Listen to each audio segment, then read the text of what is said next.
मधुपुर गांव गंगा के किनारे बसा एक छोटा सा गांव था, जहां हरे भरे खेतों के बीच एक रहस्यमयी बरगद का पेड़ सदियों से खड़ा था। उसकी विशाल जड़ें किसी प्राचीन सर्प की तरह जमीन में गहराई तक फैली हुई थी, और उसकी मोटी घुमावदार शाखाएं आसमान को छू रही थी, जैसे वे ब्रह्मांड के अनगिनत रहस्यों को अपने भीतर समेटे हुए हों। गांव वाले इसे रहस्य का पेड़ कहते थे, और इसके नाम के पीछे सिर्फ कहानियां नहीं, बल्कि सदियों पुराने डर और अनसुलझे रहस्य छिपे थे।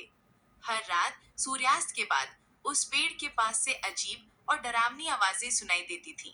कभी बच्चों की डरावनी खिलखिलाहट जो अचानक शांत हो जाती, कभी किसी बूढ़े की कराह जो हवा में खुल जाती, तो कभी पत्तों की सरसराहट के बीच किसी अदृश्य फुसफुसाहट का भ्रम, जैसे कोई प्राचीन आत्मा फुसफुसा रही हो।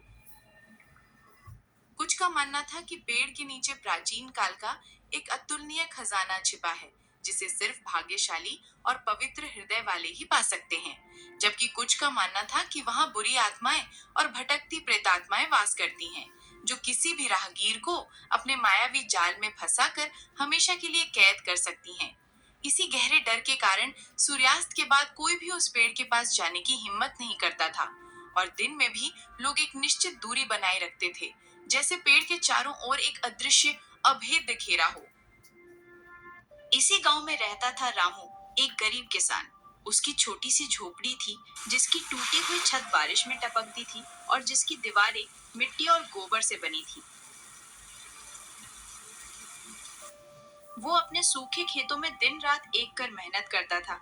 सुबह सूरज उगने से पहले उठकर और रात ढलने के बाद थककर सोता था।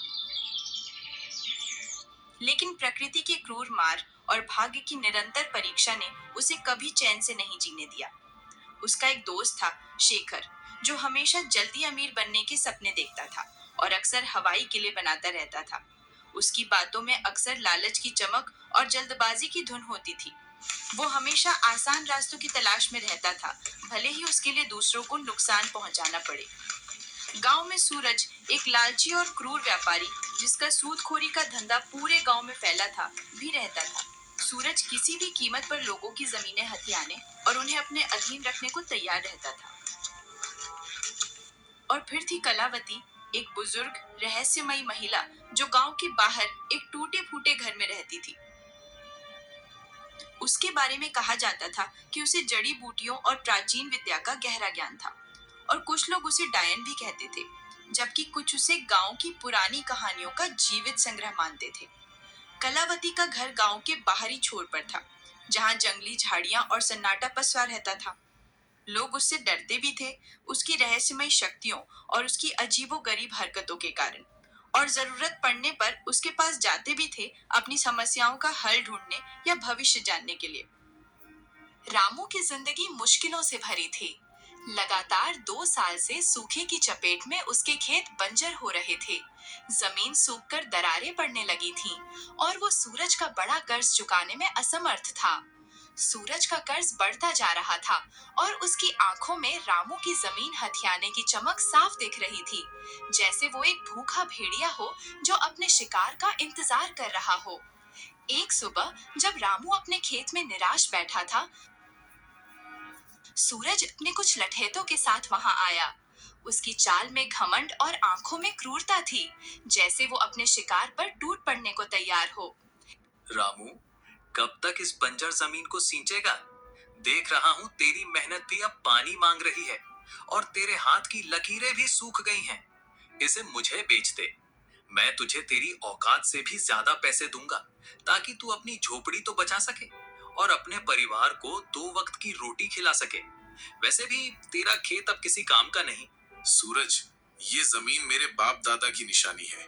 मेरी रगों में उनका खून है और ये जमीन मेरी आत्मा है। ये सिर्फ मिट्टी नहीं, मेरा वजूद है। मैं इसे नहीं बेचूंगा।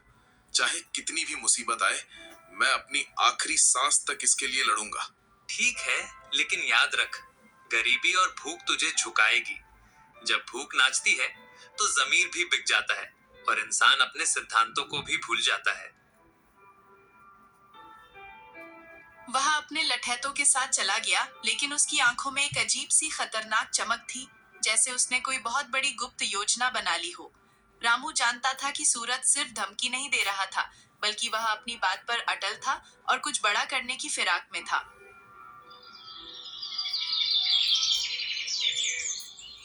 उसी शाम रामू अपने दोस्त शेखर से मिलने गया।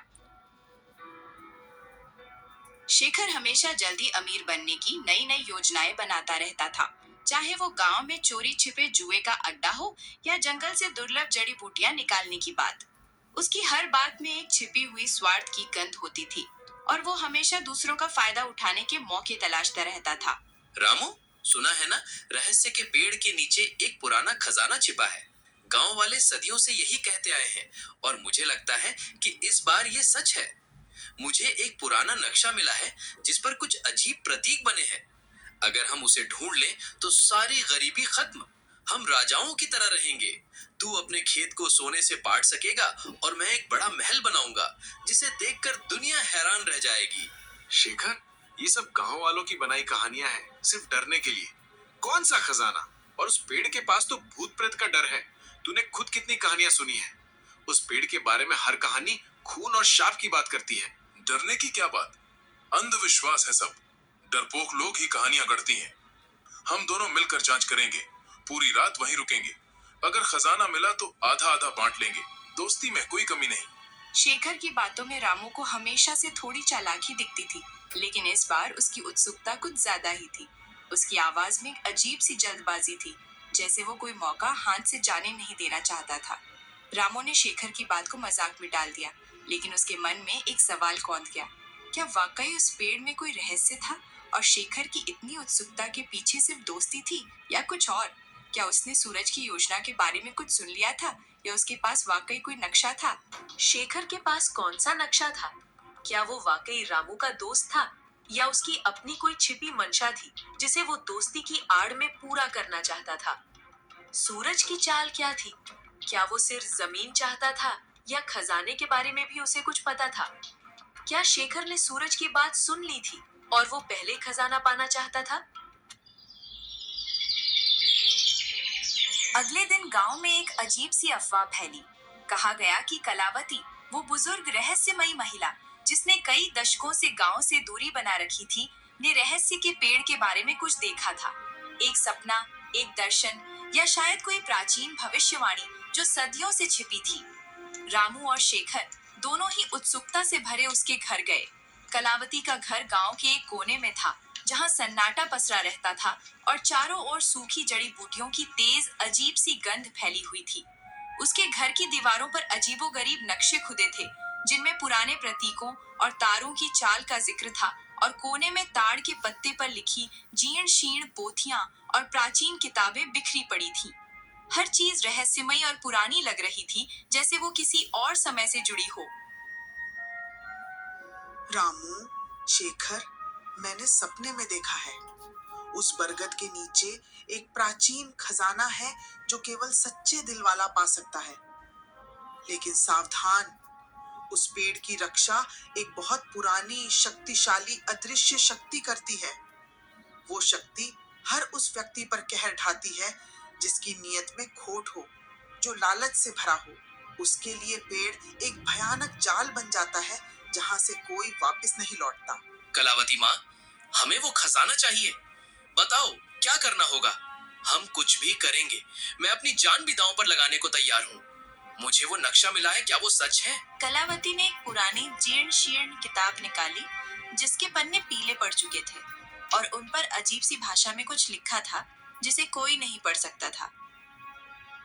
इस किताब में लिखा है कि खजाने को पाने के लिए 3 चीजें चाहिए: साहस, विश्वास और बलिदान।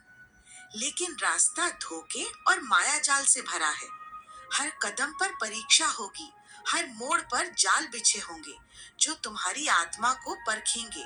उसने एक पन्ना दिखाया जिस पर एक जटिल प्रतीक बना हुआ था, जो शेखर के नक्शे पर बने प्रतीक जैसा ही था। ये प्रतीक हमें सही रास्ता दिखाएगा, लेकिन इसे समझना आसान नहीं। ये सिर्फ उन्हीं के लिए है जो इसे समझने के योग्य हैं। जो इस प्रतीक को समझेगा वही पहला कदम उठा पाएगा। उसने फिर वो पन्ना छिपा लिया। रामू को कलावती की बातों पर पूरी तरह यकीन नहीं हुआ। उसे लगा कि कलावती कोई खेल खेल रही है या उसे भ्रमित कर रही है।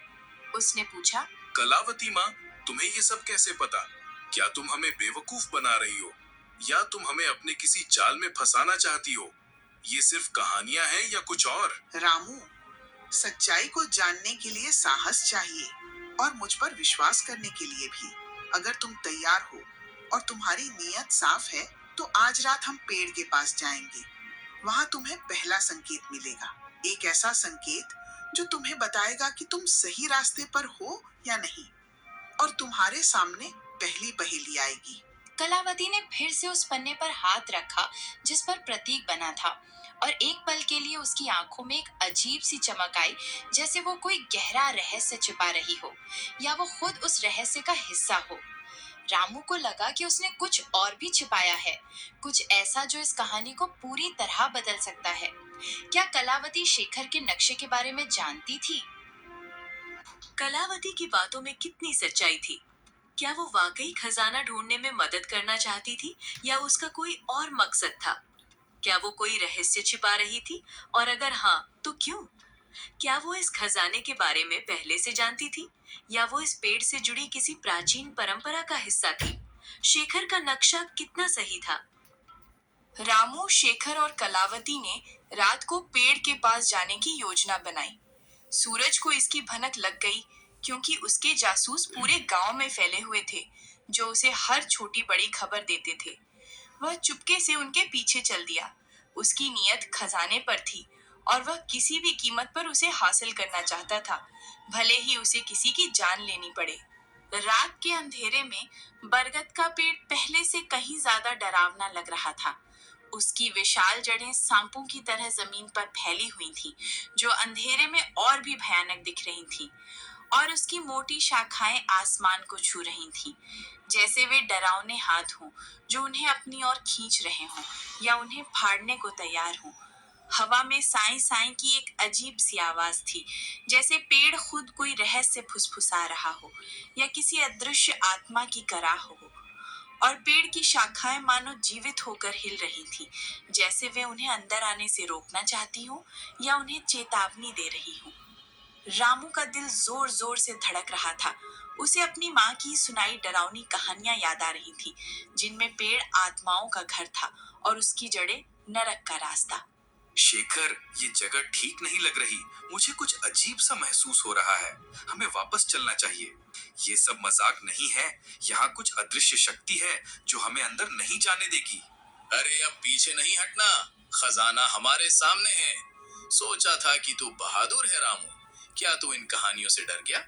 ये सिर्फ हवा की आवाजें हैं। चुप रहो दोनों, हमें किताब के निर्देशों का पालन करना होगा। डरोगे तो खजाना कभी नहीं मिलेगा। ध्यान से देखो, पेड़ तुम्हें बुला रहा है। ये तुम्हें रास्ता दिखाएगा, लेकिन तुम्हें अपनी आत्मा को शुद्ध रखना होगा।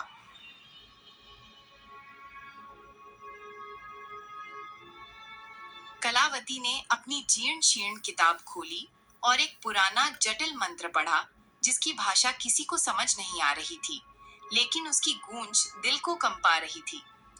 मंत्र खत्म होते ही अचानक पेड़ की जड़ों के पास जमीन हिलने लगी, जैसे नीचे कुछ हलचल हो रही हो, और मिट्टी ऊपर उठने लगी, एक अजीब सी रोशनी के साथ। एक पुराना जंग लगा ताला दिखाई दिया, जो जमीन में धंसा हुआ था और अजीब प्रतीकों से सजा था, जो अंधेरे में चमक रहे थे, जैसे वे जीवित हों। देखा रामू, मैंने कहा था ना, खजाना यही है। हम अमीर बनने वाले हैं। हम सब मुसीबतों से बाहर निकल जाएंगे। अब बस इसे खोलना है। इस ताले को खोलने के लिए 3 चीजें चाहिए, एक साहसी का खून, एक विश्वासी का आंसू और एक बलिदान। ये तीनों चीजें एक साथ पवित्र भावना से अर्पित की जानी चाहिए। कोई भी लालच या स्वार्थ इसे भंग कर देगा और खजाने के संरक्षक तुम्हें कभी माफ नहीं करेंगे। रामू ने साहस दिखाते हुए अपना हाथ काटा और खून की कुछ बूंदें ताले पर डाली। ताला हल्का सा चमक उठा और उस पर बने प्रतीक तेजी से जलने लगे, जैसे वे आग पकड़ रहे हों। शेखर ने अपनी माँ की याद में आंसू बहाए और ताले पर डाले। आंसू गिरते ही ताले से एक धीमी रहस्यमयी गूंज सुनाई दी, जैसे पेड़ खुद बोल रहा हो या कोई अदृश्य शक्ति जगा हो। लेकिन बलिदान का मतलब क्या था? कलावती ने अभी तक कोई संकेत नहीं दिया था। बलिदान का मतलब है कि तुम में से कोई अपनी सबसे कीमती चीज यहाँ छोड़ देगा। ये त्याग की निशानी होगी जो खजाने के देवता को संतुष्ट करेगी और तुम्हें उसकी कृपा मिलेगी। यह सिर्फ एक वस्तु नहीं, तुम्हारी आत्मा का अंश होगा। रामू ने अपनी माँ की दी हुई एक पुरानी चांदी की अंगूठी निकाली जो उसके लिए सबसे कीमती थी, उसकी माँ की आखिरी याद, और उसने कभी उसे खुद से दूर नहीं किया था। उसने आंखें बंद करके उसे ताले के पास रख दिया। उसके चेहरे पर दर्द और दृढ़ता थी। शेखर ने अपनी जेब से एक पुराना चमचमाता सिक्का निकाला जो उसके दादाजी का था। वो उसे देने में हिचकिचा रहा था, उसके हाथ कांप रहे थे। उसके चेहरे पर लालच साफ दिख रहा था, लेकिन खजाने की भूख ने उसे मजबूर किया। उसने भी उसे रख दिया, लेकिन कलावती ने कुछ नहीं दिया। कलावती माँ, तुमने बलिदान में कुछ क्यों नहीं दिया? तुमने हमें धोखा दिया है। ये कैसा बलिदान है? मेरा बलिदान मेरा समय है जो मैं तुम्हें दे रही हूँ, और मेरा ज्ञान जो मैं तुम्हें इस यात्रा में दे रही हूँ। तुम दोनों ने जो दिया वो तुम्हारे लिए कीमती था, मेरे लिए नहीं। मेरा बलिदान अलग है और तुम इसे अभी नहीं समझोगे। मेरा जीवन ही मेरा बलिदान है। रामू को शक हुआ, लेकिन तभी ताला एक तेज गड़गड़ाहट जैसी आवाज के साथ खुल गया, जैसे सदियों का रहस्य खुल रहा हो, और जमीन भी कांपने लगी। जमीन में एक गहरा अंधेरा गड्ढा दिखाई दिया, जिसमें एक चमकता हुआ पुराना संदूक रखा था। उसकी चमक इतनी तेज थी कि आंखें चौंधिया गईं, और उसमें से एक अजीब सी मीठी सुगंध आ रही थी जो मन को भ्रमित कर सकती थी। कलावती ने बलिदान नहीं दिया, लेकिन ताला खुल गया। क्या उसने मंत्र में कुछ छिपाया था, या उसके ज्ञान का दावा सिर्फ एक बहाना था? क्या वो इन दोनों को सिर्फ मोहरा बना रही थी, या वो इस खजाने से जुड़ी किसी और गुप्त योजना का हिस्सा थी? क्या उसके जीवन का बलिदान ही वो थी, या कोई और गहरा राज था? संदूक में क्या था? क्या ये वाकई खजाना था, या कोई और रहस्य, कोई जाल? क्या सूरज आ रहा था?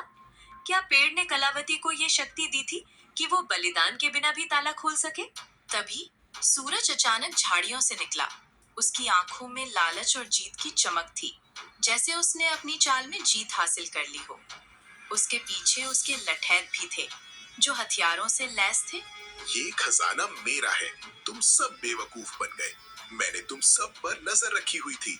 अब तुम सब यहाँ से निकलो, या तुम सबका अंजाम बहुत बुरा होगा। उसने शेखर को एक जोरदार धक्का दिया, जो संभल नहीं पाया और नीचे गिर पड़ा। उसका सिर जमीन से टकराया और वो दर्द से कराहने लगा। सूरज संदूक की ओर दौड़ा। उसकी सांसें तेज हो रही थीं और उसकी आंखों में सिर्फ धन की चमक थी। वो कुछ भी देखने को तैयार नहीं था, लेकिन जैसे ही उसने संदूक को छुआ, एक तेज नीली रोशनी निकली, जैसे बिजली कड़क रही हो, और सूरज एक भयानक चीख के साथ बेहोश होकर गिर पड़ा। उसका शरीर तेजी से कांपने लगा। उसके लठैत भी डर कर भाग गए। अपनी जान बचाने के लिए उन्होंने अपने हथियार भी वहीं छोड़ दिए।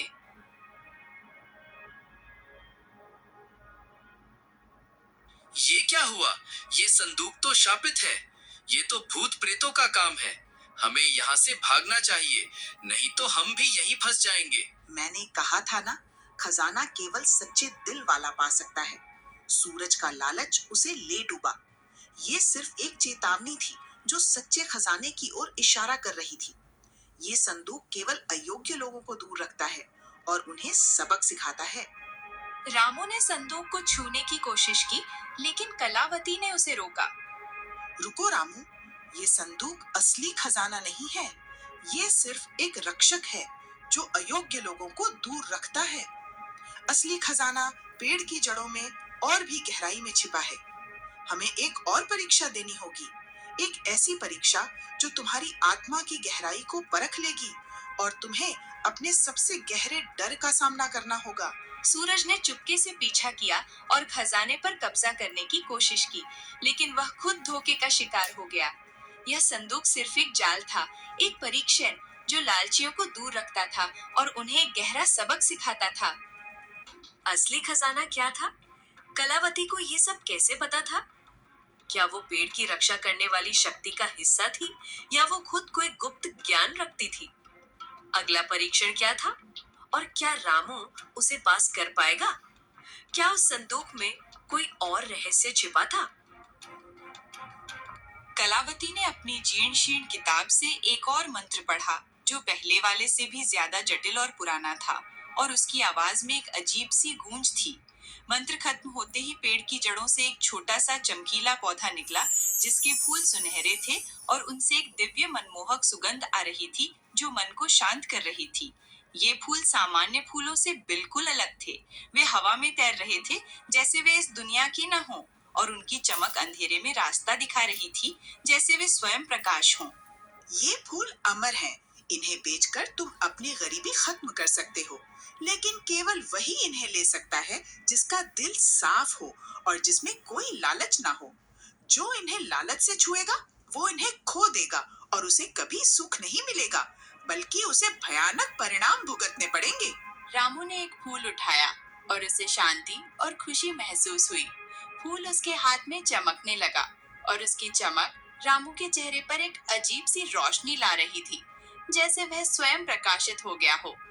शेखर ने भी एक फूल लिया, लेकिन उसका फूल उसके हाथ में आते ही मुरझा गया और फिर धूल में बदल गया। शेखर के चेहरे पर निराशा और क्रोध साफ दिख रहा था और उसकी आंखों में भयानक दर्द था।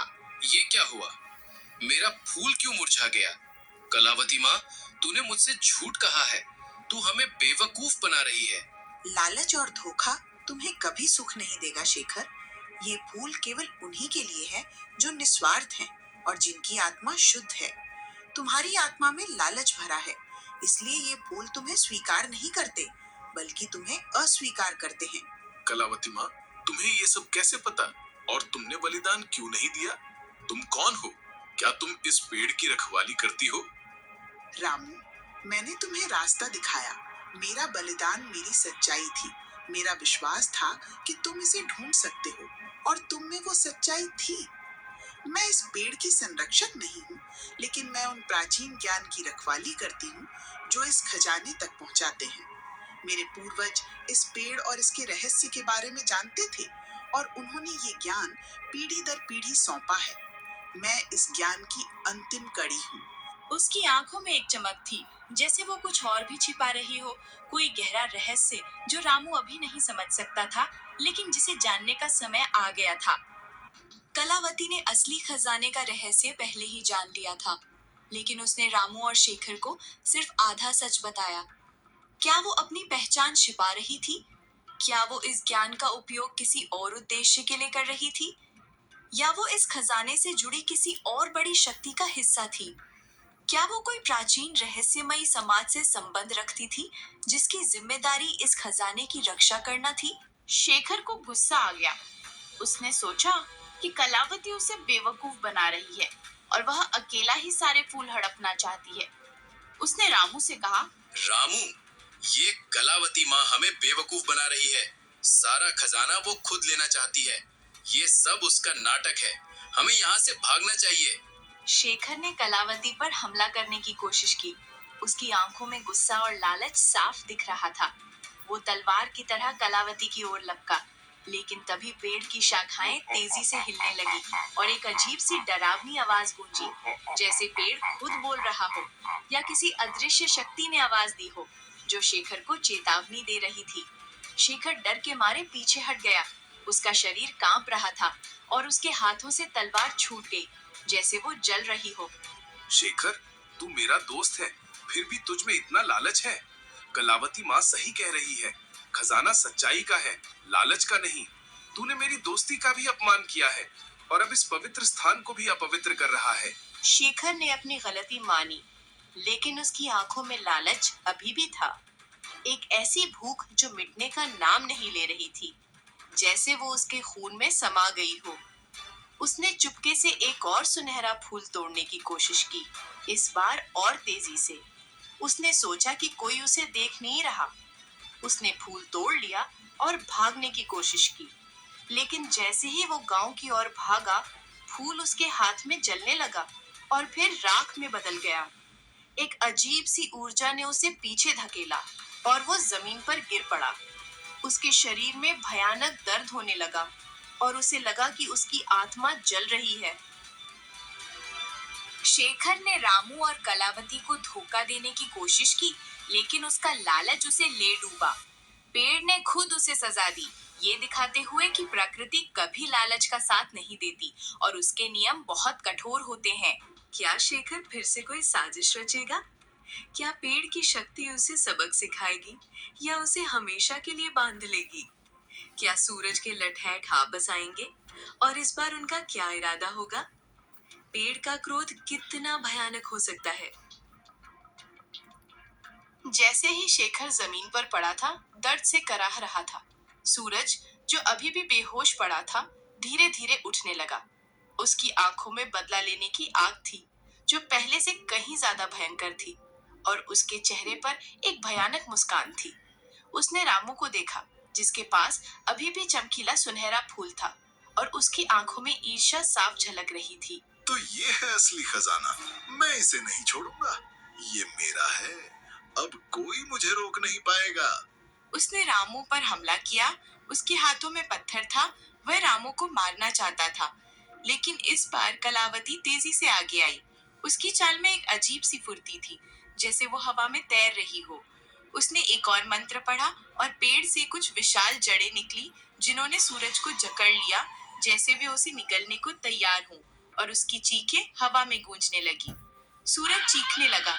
उसकी आवाज जंगल में गूंजी, लेकिन वह हिल नहीं पा रहा था। लालच तुम्हें हमेशा अंधेरे की ओर ले जाएगा सूरज। ये पेड़ तुम्हें तब तक नहीं छोड़ेगा जब तक तुम अपने पापों का प्रायश्चित नहीं कर लेते और अपनी नियत साफ नहीं कर लेते। प्रकृति कभी अन्याय का साथ नहीं देती और वो अपने संरक्षकों की रक्षा करती है। रामू ने सूरज को देखा और उसे दया आ गई। उसने कलावती से कहा, कलावती माँ, इसे छोड़ दो, इसे एक मौका दो, शायद ये अपनी गलती समझ जाए और सही रास्ते पर लौट आए। कलावती ने अपनी आंखें बंद की और जड़ें धीरे धीरे ढीली पड़ गईं। सूरज उठा। उसका चेहरा पीला पड़ गया था और उसकी आंखों में डर और पछतावा था। वो जानता था कि उसने क्या खो दिया था और पेड़ ने उसे क्या सबक सिखाया था। वो बिना एक शब्द कहे भागा। उसकी परछाई अंधेरे में खो गई, जैसे वो कभी था ही नहीं। क्या सूरज सच में बदल गया था या वो फिर से कोई चाल चलेगा? क्या ये खजाना रामू के जीवन में शांति लाएगा या और मुश्किलें? क्या कलावती अब अपना अंतिम रहस्य उजागर करेगी? और क्या उसके जाने का समय आ गया था? जैसे ही सूरज भागा, कलावती रामू की ओर मुड़ी। उसकी आंखों में अब कोई रहस्य नहीं था, बल्कि एक गहरी शांति और ज्ञान था, जैसे उसने अपना जीवन भर का कर्तव्य पूरा कर लिया हो।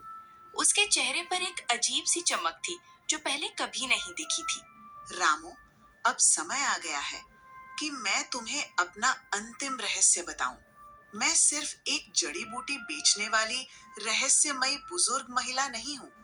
मैं इस बरगद के पेड़ के प्राचीन संरक्षकों में से एक हूँ। मेरे पूर्वज सदियों से इस खजाने और इसकी शक्ति की रक्षा करते आए हैं। ये खजाना सिर्फ भौतिक धन नहीं है, बल्कि ये जीवन का संतुलन है, प्रकृति की शक्ति का प्रतीक। ये सुनहरे फूल सिर्फ धन नहीं देते, बल्कि ये शुद्ध ऊर्जा है, जो धरती को उर्वर बनाती है और दिलों को शुद्ध करती है। ये पेड़ सिर्फ एक पेड़ नहीं, बल्कि प्रकृति की आत्मा है, और इसका खजाना उसकी जीवनदायिनी शक्ति। तो तुम पहले से ये सब जानती थी और तुम यहाँ क्यों रुकी थी? हाँ रामू, मैंने तुम्हें और शेखर को इसलिए लाया क्योंकि मैं जानना चाहती थी कि तुम में से कौन सच्चा है और कौन इस खजाने का हकदार है। शेखर के लालच ने उसे भटका दिया और उसे अपनी गलतियों से सीखना होगा। सूरज की क्रूरता ने उसे दूर कर दिया, लेकिन उसे भी सबक मिल गया। लेकिन तुमने अपनी सच्चाई, दया और निस्वार्थ भाव से खुद को साबित किया। तुम ही इस खजाने के वास्तविक उत्तराधिकारी हो। उसने एक और फूल रामू को दिया। ये फूल अनंत हैं, जब तक इनका उपयोग अच्छे के लिए किया जाएगा। जब तुम इन्हें बेचोगे, तो ये तुम्हारी गरीबी दूर करेंगे, लेकिन इनका असली मूल्य तुम्हारी मेहनत और ईमानदारी से बढ़ेगा, और ये तुम्हारी आत्मा को और भी शुद्ध करेंगे। कलावती ने अपनी आंखों में एक अजीब सी चमक के साथ कहा, मेरा बलिदान रामू इस खजाने के रहस्य को इतने सालों तक अपने भीतर छिपाए रखना था। मेरी जिम्मेदारी थी कि मैं सही व्यक्ति को ये रास्ता दिखाऊं और इस प्राचीन ज्ञान को आगे बढ़ाऊं। अब मेरी जिम्मेदारी पूरी हुई। इस पेड़ की शक्ति और इसका ज्ञान अब तुम्हारे साथ रहेगा। कलावती का शरीर धीरे धीरे पारदर्शी होने लगा और फिर वो हवा में घुल गई, जैसे वो कभी वहां थी ही नहीं, या जैसे वो किसी और रोग से आई थी और अब अपने असली घर लौट रही थी। उसकी आवाज रामू के कानों में गूंजती रही। रामू अकेला रह गया। उसके हाथ में सुनहरे फूल थे और उसके मन में एक गहरा रहस्य और एक नई जिम्मेदारी। उसने महसूस किया कि कलावती सिर्फ एक बुजुर्ग महिला नहीं थी, बल्कि वह प्रकृति का ही एक अंश थी, या कोई प्राचीन आत्मा जो इस खजाने की रक्षा कर रही थी।